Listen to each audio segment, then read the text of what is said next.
బహుజన సేన రాజన్న సిరిసిల్ల జిల్లా ఆర్గనైజేషన్ ఆధ్వర్యంలోని సామాజిక సంస్కర్త సావిత్రిబాయి పూలే 195వ జయంతి వేడుకలను ఘనంగా నిర్వహించారు. ఈ సందర్భంగా సావిత్రిబాయి పూలే చిత్రపటానికి పూలమాలలు వేసి ఘనంగా నివాళులర్పించారు. ఈ కార్యక్రమంలోని బహుజన సేన జిల్లా అధ్యక్షులు జింకా శ్రీధర్ మాట్లాడుతూ సావిత్రిబాయి పూలే మహిళా విద్యా సమానత్వం, సామాజిక న్యాయం కోసం తన జీవితాన్ని అంకితం చేశారని తెలిపారు. కుల, లింగ వివక్షల మధ్య మహిళలకు విద్య అందించేందుకు ఆమె చేసిన పోరాటం నేటి తరాలకు ఆదర్శమని పేర్కొన్నారు.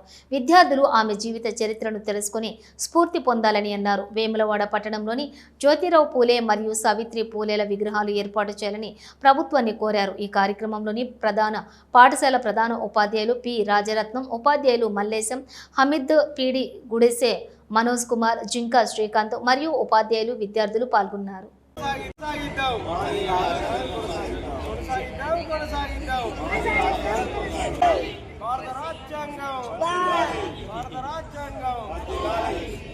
సావిత్రిబాయి పూలే 195వ జయంతి సందర్భంగా బహుజన సేన రాజన్న సిరిసిల్ల స్టూడెంట్ ఆర్గనైజేషన్ ఆధ్వర్యంలో మహనీయురాలు, భారతదేశ మొదటి ఉపాధ్యాయురాలుగా, చదువుల తల్లిగా కీర్తించబడిన సావిత్రిబాయి పూలే గారి జయంతి వేడుకలను మీ మధ్య చేసుకోవడం కోసం ఇక్కడికి రావడం జరిగింది.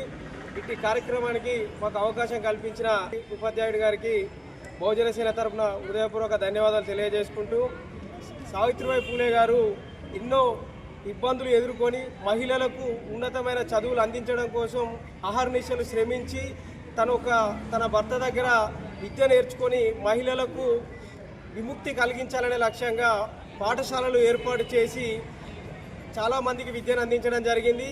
ఆ మహనీయురాల్ని నేటి యువత ఆదర్శంగా తీసుకొని వారు కలలుగన్న జ్ఞానవంతమైన సమాజ నిర్మాణం కోసం యువత పెద్ద ఎత్తున ముందుకొచ్చి మహనీయుల యొక్క ఆలోచన విధానాన్ని ముందుకు తీసుకుపోవాల్సిందిగా ఆర్గనైజేషన్ తరఫున కోరుకుంటూ, మహనీయులు ఎంతో శ్రమించి మనకి సమాజాన్ని అందించడం జరిగింది.